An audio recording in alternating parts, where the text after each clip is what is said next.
Zëvendës kryeministrja dhe ministrja e infrastrukturës dhe energjisë Belinda Balluku ka bërë sot një përmbledhje të situatës së përmbytjeve në vend, pas disa ditësh monitorim nga afër në terren. Gjatë mbledhjes së Komitetit të Emergjencave Civile, Balluku deklaroi se situata në rang kombëtar mbetet e menaxhueshme. Sipas saj, mbi 1600 punonjës janë aktualisht angazhuar në terren, përfshirë edhe zonat veriore të vendit. Situata sot paraqitet më e mirë në rang vendi. Po e nis nga energjia, për sa i përket të gjithë menaxhimit, kanë qenë në terren më shumë se 1600 punonjës, të cilët kryesisht nga data 2 janar janë angazhuar në zonat më të prekura, që janë rajonet e Tiranës, Durrësit, Vlorës, Gjirokastrës dhe Elbasanit, ndërkohë nga ana tjetër gjithashtu është menaxhuar dhe veriu, por për shkak të investimeve që kemi bërë në veri, zonat kanë qenë më të mbrojtura dhe më pak problematik. Duke pasur parasysh dhe ndryshimin e kushteve atmosferike dje në zonat malore, qofshin këto të veriut apo të verilindjes, kemi pasur disa shkëputje në zonën e Kuksit apo zonën e Librazhdit, por që të gjitha janë kthyer në funksion në kohë rekord. OST-ja sot, operatori i sistemit transmetimit, relaton në raportin e orës 8 që të gjitha linjat janë funksionale, në tensionit ullët.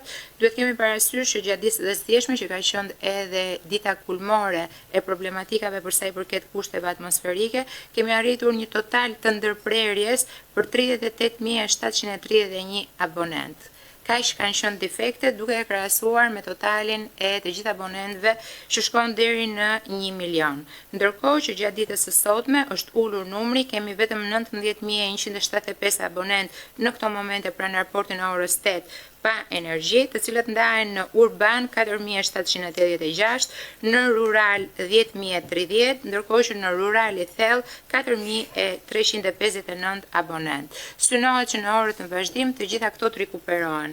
Përsa i përket në stacioneve, janë të gjitha funksionale në rang vendi, përveç 2 stacioneve të cilat kanë akoma prezencë të ndjeshme të ujit, do të thoja, që është ai i Kafarajt dhe i Poçemit. Tjetër ne presim që gjatë mesnatës sonte të ketë një agravim të rreshjeve, por kuotat na lejojnë që të menaxhojmë gjithë situatën duke mos shkarkuar pra në mënyrë të pakontrolluar në fushë kodër. Përsa i përket akseve rrugore, akset rrugore janë të gjitha funksionale.